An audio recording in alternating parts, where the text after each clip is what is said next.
These are the 5 Speed Champions cars released for August 2025. There are 4 sets in total. In this video, I'll be doing a detailed review of all of these, going in sequential order by set number. After all individual reviews, I'll provide my overall thoughts of this wave. Let's get started. The Dodge SRT Hellcat contains 390 pieces and retails for $27 US. Parts are separated out into 5 numbered bags. The specialized chassis piece is loose in the box, as well as the instruction manual. There's a total of 36 different elements in the lime green color, including these mudguards. You get a pair of black skis, which I don't see every day, especially in a car build. These brackets aren't all that common, and there's exclusive prints to be found in this set. Here's where the skis are being used. Notice some red, white, and blue secretly built into this American car. Since this is a boxy car by design, it should be a very straightforward building experience, right? Nope, not at all. There's a lot of unconventional techniques used to good effect to make the building experience interesting and exciting. So many sub-assemblies are clipped into place, which feels very satisfying when putting it together. What also is satisfying is that there are absolutely no stickers whatsoever, which I believe this is the only Speed Champions car ever to have no stickers, and that blows my mind in so many ways. What also blows my mind is how all of these assemblies come together. Lastly, you'll add the slicks, which are a one-piece tire wheel design, like we first saw in the Beamers last year. And with that, the build is complete. Wow, that building experience was incredible. Wasn't expecting that from a boxy-shaped muscle car. This looks exactly like a Challenger to me. Very well done at this scale. Love the black hood to break up all of the lime green. And those subtle hood scoops look great. All 5 prints look great as well. And they're all very important and add value. Like the Hellcat logos on either side. There's a Dodge logo and SRT back here. Then in the front as well. No stickers in a Speed Champions set is a first. I can't believe I'm saying this. There's absolutely no stickers in this set. It's a bit surreal right now, to be honest. Here's a better look at the SRT print up front, as well as the grille printed on the side of a jumper plate. There's not a lot of real estate to work with there, but they got a lot of detail printed on. Great job. Great job brick building those headlights. That's an awesome part usage there with the transparent clips. Here's how things look at ground level from the side. Good to see those slicks being reused. Now, it's a little bit of an eyesore seeing this opening behind that window. The window is trans black, by the way. It's like a tinted look. Same with the back window, though you can't really see anything inside of it. So it's good that it's tinted, I guess. It's not too bothersome, but it is there. But what's not there, and should be, are printed A-columns, but I mean, that wasn't a typical thing that they did until this wave on all 4 of the other cars. The taillights are brick built as well, which look great. There's dual exhaust coming out the back. Everything shapes up really well. Now, this is a very durable build, but I'd say maybe this section is kind of a weak point because it's only attached to 1 stud. But I don't think it's just going to be falling off unless you're driving this around all day. These wheels probably stick out a bit too far, especially with these fenders being sucked back in there. Makes it look like it sticks out further, but it's a muscle car. I guess that's acceptable. Since there's no existence of stickers and the headlights and taillights are brick built, I believe it'd be an easy color swap if you didn't like the lime green color. You just wouldn't be able to reuse these prints for the Hellcat logo. Real quick, here's the minifigure. No printing on the back of his head for an alternate face. There is printing on the back of the torso. Torso looks great. So does the hairpiece, by the way. Let's take a look at the interior. There's seating for 2, a takeout cup in the middle. There's actually a 6th print in here. Of course, you got the steering wheel, and it's in the right spot for the driver. Yeah, there we go. Driver has to lean forward just a bit. Otherwise, it fits in pretty well. Really feel like they went above and beyond with this build. They used ski pieces just to get a little sliver of a part showing through to frame up those taillights. Here's how things look with the 1970 Challenger Trans Am. I think these cars complement each other really well. Here's the Challenger SRT Demon from years ago in the 6-stud wide format. Big improvements for the Hellcat, right? Wow, Speed Champions has come a long way. Anyway, to wrap up the review of this car, $27 US for 390 pieces, no stickers. It's one of the best deals. These next cars are a pair of Lambos and come together as a two-pack. This is the Lamborghini Revuelto and Huracan STO, containing 607 pieces, retailing for $50 US. Parts are separated out into 8 numbered bags, 4 for each car. There's a chassis piece for each, as well as a sticker sheet for each, instruction manuals, and a small bag for wheel inserts. I'm first building the orange Revuelto. Colors of the Italian flag are buried into the heart of the car, and it doesn't take long to get into some unconventional building techniques. 2 tile shooters are cleverly used to accurately represent exhaust ports. There's 30-something different elements in orange, including these cleavers and printed pieces. With the use of slopes and parts connected at non-right angles, the shaping comes together just right. Here's where those cleavers are being used, and here's where you should apply some stickers to the fenders for the recessed lights. However, I'll first complete the build without applying any stickers so that it's easier to visualize where all the prints are and also to have a clean look at the car. I'm conscious of facing pieces with mold marks inwards to hide those unsightly spots. I was happy to see that for this printed tile, it was on the inside already, because I really didn't want to place the Lambo logo upside down.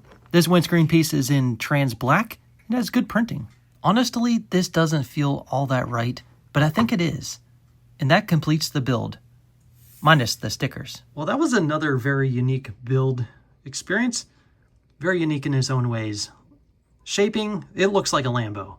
They use a lot of wedge tiles and plates to capture all of its edges. Maybe a little bit too much studs showing from all of these wedge plates.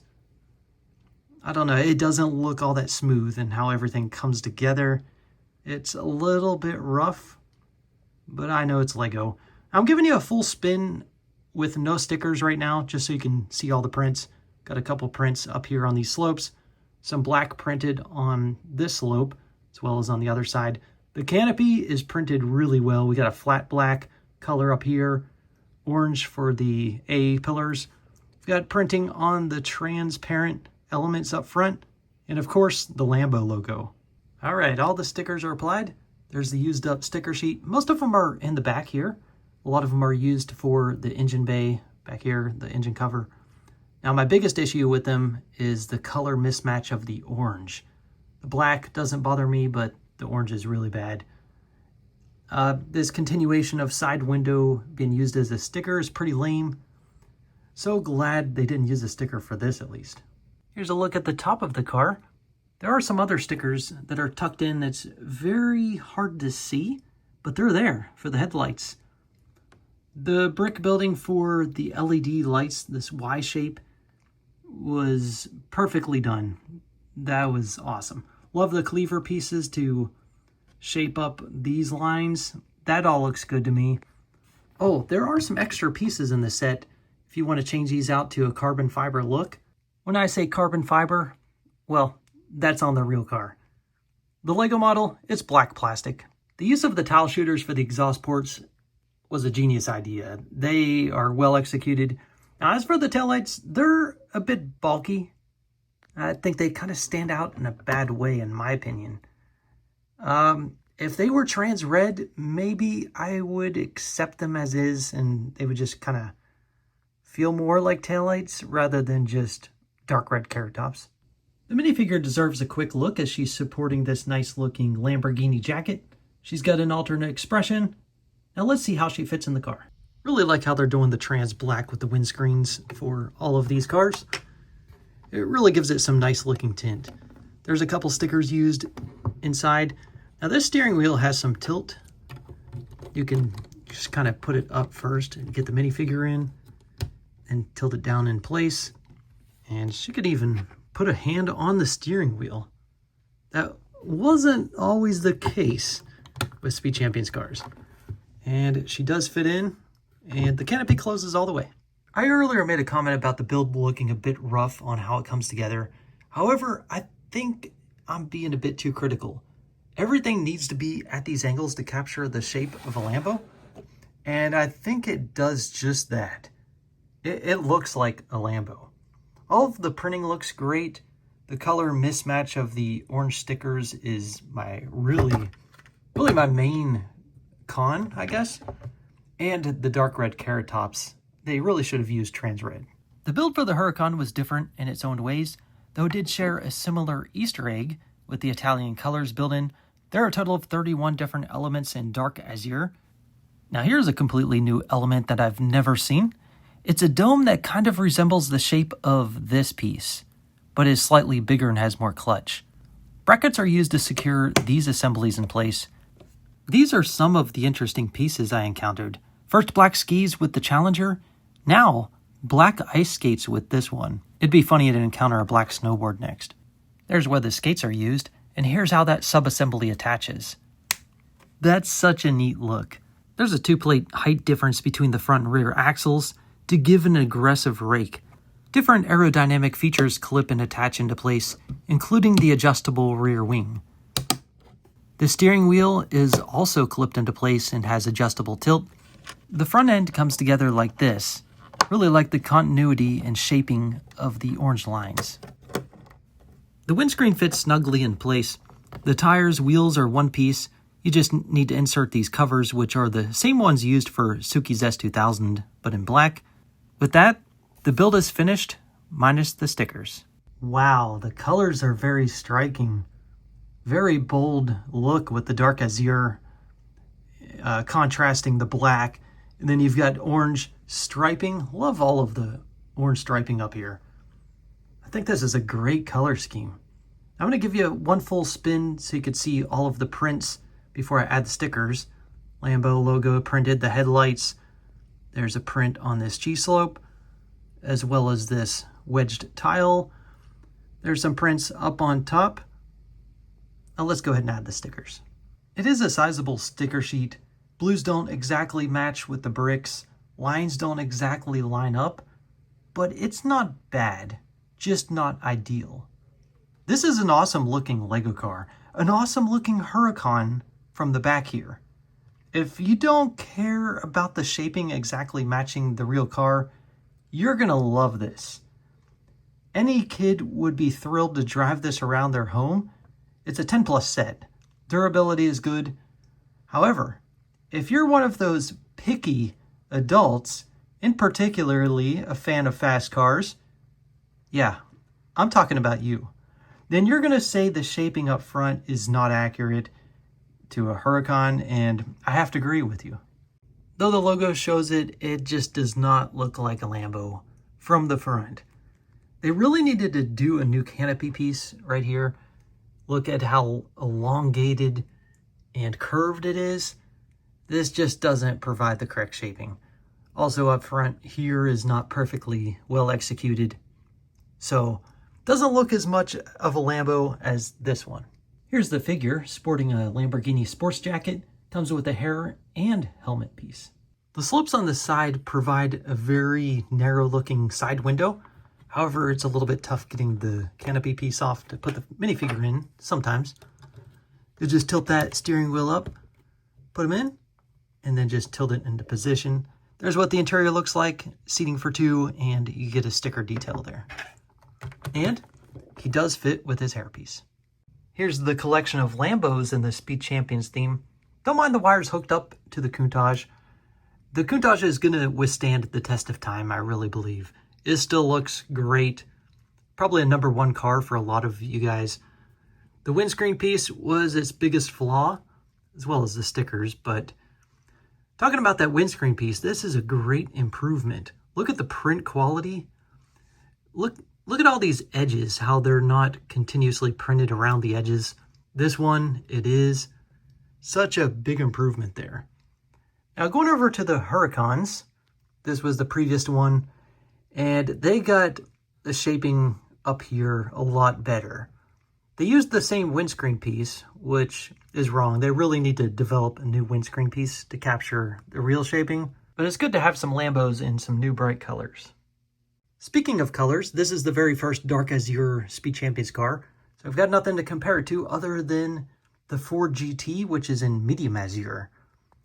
Here's some other orange cars in the theme, a couple of McLarens. Overall, I think this set is well worth its value of $50. Next up is the Porsche 911 GT3 RS. It contains 348 pieces and retails for $27 US. There are 5 numbered bags, a bag for wheel inserts, sticker sheet, manual, and same chassis piece as used for all of the other cars in this wave. What also is shared between all 5 car builds is this same black steering wheel, those connected in different ways from one car to the next. There's a total of 37 different elements in yellowish orange, including 2 different elements for wheel arches, and some printed pieces. Speaking of which, you'll find a metallic Porsche print on this back assembly.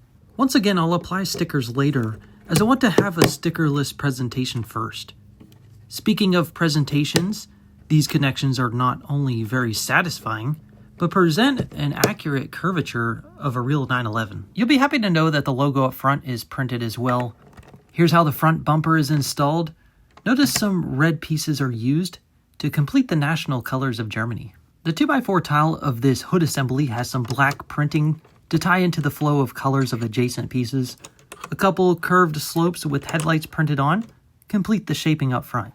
Now let's attach the adjustable rear wing and the canopy. Wheels and inserts are both in black, same wheel cover kit as the Lambos, so essentially you've got 4 spares. Last thing to do is add some plates and tiles underneath. And done. When I first saw pictures of all of these new Speed Champions cars being released, this is the one that drew me in the most and was expecting this to be my favorite one. I haven't built it and looking at it in front of me right now, I'm still leaning that way. Let's take a look at the car with no stickers first, just the prints. All of the major details like the headlights, the Porsche logo are printed, but there's also some subtle details that are printed and just really help out with shaping. First, this Porsche word on the taillights is printed on the side of a jumper plate. Very nice. Now, if I didn't know any better, I would say, this car looks pretty complete without stickers. So let's talk about those subtle print details. We've got the extension of the side window printed on this slope, and that shapes things up really nicely, as well as this A-pillar. Just such a small detail, but it does help out with shaping. Also kind of a small detail printed on this 2x4 tile helps with the shaping of the window. I think that looks great. Now here it is once again, this time with stickers. The sticker sheet is rather small. There's 15 to apply. It's really not too big of a deal. They look good other than the mismatch of the yellowish orange. The figure has a nicely printed torso, nice hairpiece, and a helmet. There's a lot of room in the interior for the minifigure to fit, even with his tall hairpiece. Notice the time on the clock on the sticker piece says 911. At one time, Porsche used to have a significant presence in the Speed Champions theme. Nowadays, it's more scarce. To have the return of the 911 in an 8-stud wide format was a very high demand. What an awesome car. They returned the 911 in a goated way. It's also been a while since we've seen a car in this color. The last one, and only other one, was the P1 McLaren. Hey, there's the snowboard.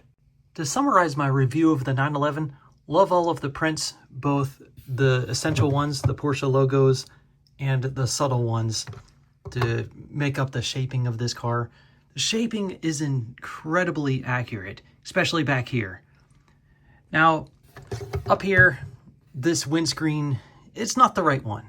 So they really needed to develop a new windscreen for this.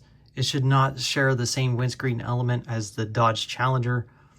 The shaping of the headlights up here are growing on me, but still would have rather had it brick built.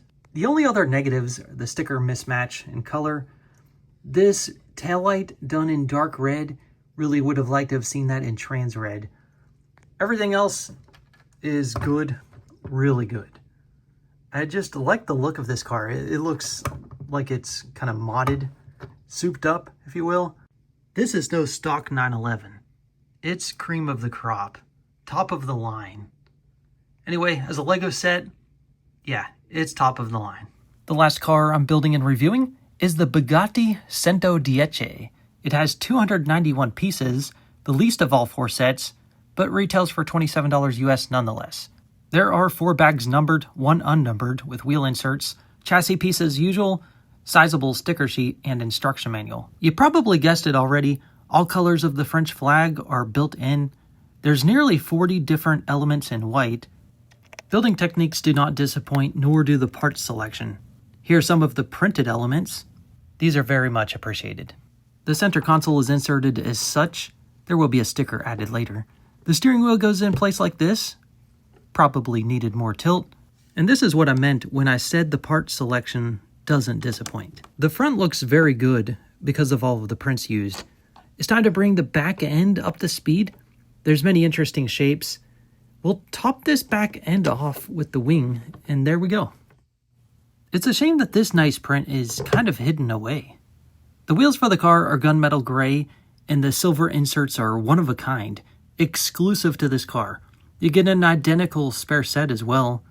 Now it's time to cap off the build with this new windscreen element in trans black with white printing on top and on the bottom edges.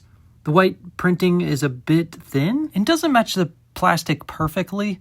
Let's hope the stickers don't stand out too much in the wrong way. Here we go, the long-awaited return of a Bugatti.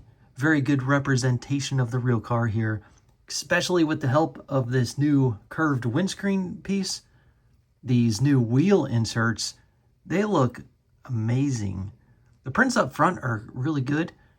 The canopy print is a bit light on color. It doesn't match the plastic all that well. Now back here, the prints are missing, right? There's a lot of details missing. It looks a little bit blank with all the white. There are prints on the back window here, but up front is where the action's going on. Got the Bugatti logo printed, as well as all of these lines and the mesh grille. The white portions of the stickers really aren't that bad. It's not an eyesore, though lines are broken up in between adjacent pieces, like right here. Especially noticeable on the taillights back here. And that's really why they should have been printed in the first place. The diffuser with the cleavers look awesome. It's good to see they're not afraid of using different fender pieces from front to back, as you can see right here. If you know the Centodieci, then this Lego representation is instantly recognizable. Thanks to the help of this new windscreen piece, these custom wheel inserts, which look awesome by the way, they really captured the real car. Here's what the minifigure looks like, printing on both sides of the torso, as well as both sides of the head. Removing the canopy can be a bit tricky. Find it easiest to get your fingernail on a stud like this. All of the cars in this wave have a good resting spot so the canopy doesn't push in too far. Getting the figure into the car is easy peasy. I'm making a longer than normal video here, so I'm just getting tired. All right, there we go. Canopy closed and figures inside. It's the long-awaited return of a Bugatti, the second one in the theme, and definitely the best one, right? This was good back in the day, clever part choices, but come on, don't go back and spend 3 or 4 times the price to get this. What a vibrant wave of cars. If you add the Too Fast, Too Furious S2000 into the mix that was released in June, well, it just makes things even more colorful. This is by far the most colorful wave of Speed Champions we got. There's a nice selection. It's very diverse. I think there's something here for everyone. Every Speed Champions fan. We've got different manufacturers. We've got a French car, a German car, 2 Italian cars, an American car, and a Japanese car. The strength of the wave is strong. Part selection is good. Let's talk about the status quo of the evolution of the Speed Champions team. Well, I think we're seeing a step forward here. Got new wheel covers, a new windscreen piece for this Bugatti. Looks excellent. Printing for the column supports on the windscreen piece and around the edges like that. So I think we're seeing a step up in quality. Got the trans black windscreens on all of them. Really should have had printing around here. It's not consistent. However, Absolutely no stickers for the Dodge Challenger. That's a big step forward. $131 US if you buy all 4 sets. Maybe you want to wait for a sale, but it's really not bad for what you're getting. I want to send a thank you out to all past, present, and future members of this channel. Also, thank you for watching this video. Bye-bye.